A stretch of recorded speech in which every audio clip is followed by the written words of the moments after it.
Life of Muhammad. 14. Migration to Ethiopia. Say to them, O Muhammad, O my servants, obey your maker. Those of you who do good will really get good in this world. And the earth of God is really spacious. Quran 39:10. God's messenger told the believers that God's earth is spacious, so they should leave Mecca and go to another country where there is a just and fair king called the Negus. So, many of his companions left their homes in the darkness of the night and quietly left Mecca to go to Ethiopia because they could have freedom to pray to Allah there without being tortured for their beliefs. When they reached Ethiopia, the African king accepted them generously. But the elite of Mecca were not happy about this, so they sent one of their best politicians called Amr ibn al-As with gifts and asked the king to return the troublemakers back to Mecca. They are not following your religion of Christianity, nor our religion, said Amr. Then what are they following? Said Negus, the king. A cousin of Prophet Muhammad called Ja'far replied back with a beautiful speech. He said, Your Highness, we used to be a nation steeped in ignorance, and we would worship idols, and we would eat dead meat, and we would perform shameful acts. And we would break the family ties and treat our neighbors in contempt.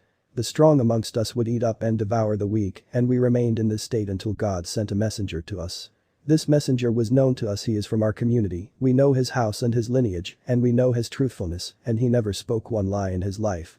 He invited us to believe in one God alone, and to leave idol worship, and he told us to abandon the ways of our forefathers, and to leave the worship of stones and statues, and he commanded us to be true when we speak, and to fulfill our promises, and to strengthen the family ties.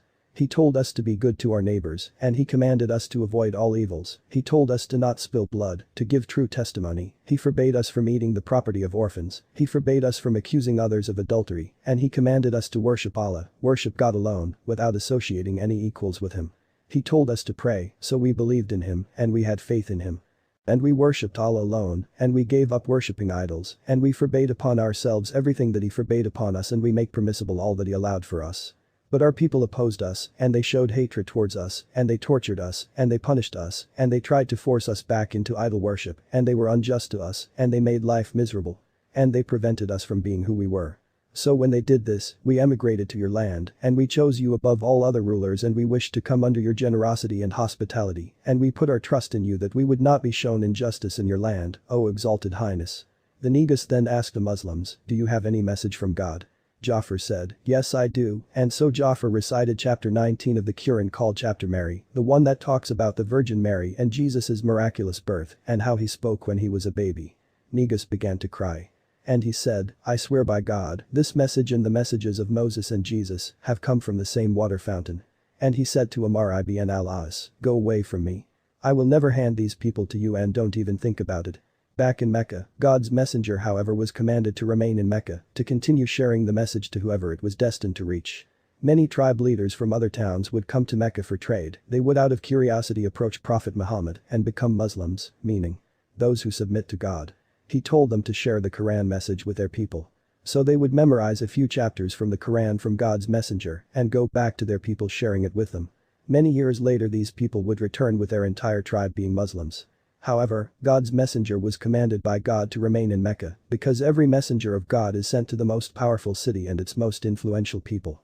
However, the elite Quraysh still refused. They said to the Prophet they would become believers if he separated himself from the poor and weak of society. Because it was too embarrassing for them to sit with the poor.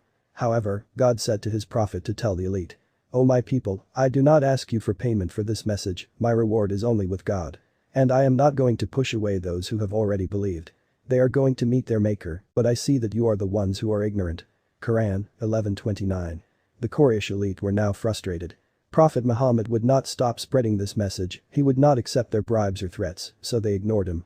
So God's messenger was allowed to go to the city next to Mecca called Taif and share the message with them.